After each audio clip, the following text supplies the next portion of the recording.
চিকিৎসক ও জনবল সংকটে লক্ষ্মীপুর সদর হাসপাতালে চিকিৎসা সেবা ব্যাহত হচ্ছে।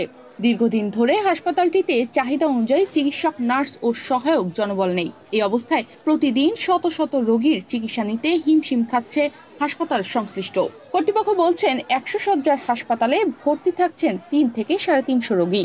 এতে করে কাঙ্ক্ষিত সেবা দিতে পারছেন না তারা।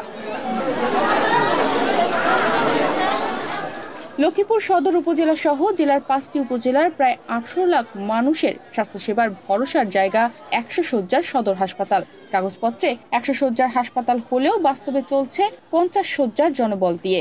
হাসপাতালটিতে নেই প্রয়োজনীয় চিকিৎসক ও নার্স সহ সহায়ক জনবল, রয়েছে দালালদের উপদ্রব।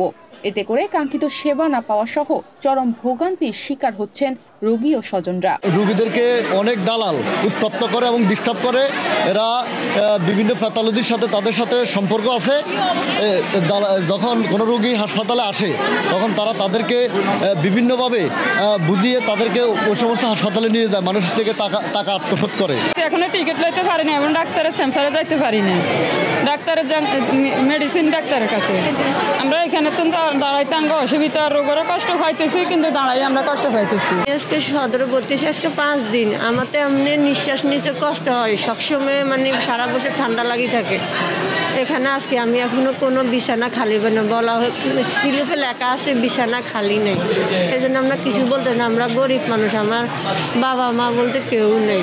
নার্স ও চিকিৎসকরা জানান প্রতিনিয়ত রোগীর চাপে হিমশিম খেতে হচ্ছে তাদের। তবুও সাধ্যমতো সেবা দেওয়ার চেষ্টা করছেন তারা। আমরা ১৫০ জন রোগীর জন্য আমরা মাত্র ৩ জন ডিউটিতে আছি। ৩ জনের পক্ষে কিভাবে সম্ভব হয় যে আসলে এতগুলা রোগীর সেবা করা? তারপরে আমরা আমাদের কাজটা আমাদের মতো করে চালিয়ে নিচ্ছি, আমাদের যত কষ্টই হোক। যদিও আমাদের জনবলের স্বল্পতা আছে, তো যেটুকু জনবল আছে তা দিয়ে আমরা আমাদের সম্পূর্ণটুকু চেষ্টা করে যাচ্ছি। এদিকে ১০০ শয্যা থেকে ২৫০ শয্যার হাসপাতালে উন্নতিকরণের কার্যক্রমেও এখন ধীর গতি দেখা দিয়েছে। ২০১৮ সালে শুরু হওয়া নতুন ভবনের নির্মাণ কাজ 7 বছরেও শেষ হয়নি। এতে করে ক্ষোভে ফুঁসছেন স্থানীয়রা। আমাদের এই লক্ষ্মীপুর সদর হাসপাতালটা আপনার নতুন কাজ আরম্ভ হয়েছে প্রায় 7-8 বছর ধরে। এই কাজটা হইতেছে আজ পর্যন্ত 8 বছর হয়েছে, কাজ কোনো শেষে নাই। রোগীরা একজনের পর একজন রোগী মানে জাম করে থাকতেছে, মানে কোনো রকমের সুযোগ সুবিধা পাইতেছে না। এই হাসপাতালের চিকিৎসার জন্য লক্ষ্মীপুর জেলার আনাচে কানাচে সব রোগীরা এখানে আসে, এবং কি আপনার নোয়াখালী, এই যে লক্ষ্মীপুরের পাশাপাশি নোয়াখালীর কিছু মানুষও আসে, এখান থেকে 60 কিলো মানুষ আসে, এখানে আসে সেবা নেয়। কিন্তু এই হাসপাতালটার কোনো রকমের মানে এগুলোর উন্নয়ন হইতেছে না। প্রশাসনিকভাবে লক্ষ্মীপুর সদর হাসপাতালের অনুমোদন রয়েছে ২৫০ শয্যার। বর্তমানে ১০০ শয্যা চলমান থাকলেও জনবল অনুমোদন রয়েছে ৫০ শয্যার, তাতেও রয়েছে সংকট। এতে করে সেবা দিতে হিমশিম খাওয়া সহ কাঙ্ক্ষিত সেবা দিতে ব্যর্থ হচ্ছেন হাসপাতাল কর্তৃপক্ষ। ২৫০ শয্যার হাসপাতালে আরও ১৬ কোটি টাকার কাজ বাকি আছে বলে জানান জেলার ভারপ্রাপ্ত সিভিল সার্জন। যদিও ১০০ শয্যার হসপিটাল, এখানে রোগী ভর্তি থাকে প্রায় ৩০০ মতো। এতে করে আমরা রোগীদেরকে হচ্ছে যে যেমন বিছানা দিতে পারছি না, ফ্লোরে শুতে হচ্ছে, কষ্ট করে ওনারা চিকিৎসা নিচ্ছেন। একই সাথে যারা সেবা দিচ্ছে তারাও খুব কষ্টের ভিতর দিয়ে সেবা দিতে হয়, কারণ একটা রোগীর কাছে অ্যাক্সেস করতে যাওয়ার রাস্তাও থাকে না, এমন অবস্থা থাকে।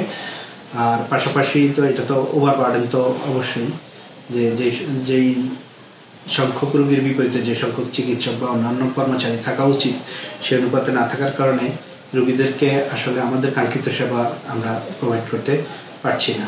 আমাদের ২৫০ শয্যার যে ভবনটা নির্মাণাধীন আছে, এটা তো আমরা আশা করেছিলাম যে ২৪ সালের ডিসেম্বরের মধ্যে হ্যান্ডওভার পাবো, বাট এটা এখনো শেষ হয়নি।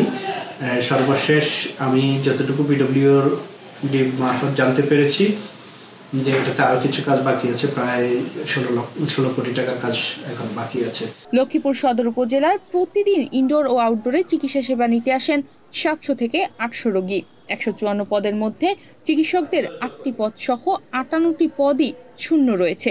তাই রোগীদেরও চিকিৎসা পেতে পোহাতে হচ্ছে ভোগান্তি। তনিমা রহমান, বাংলাদেশ প্রতিদিন।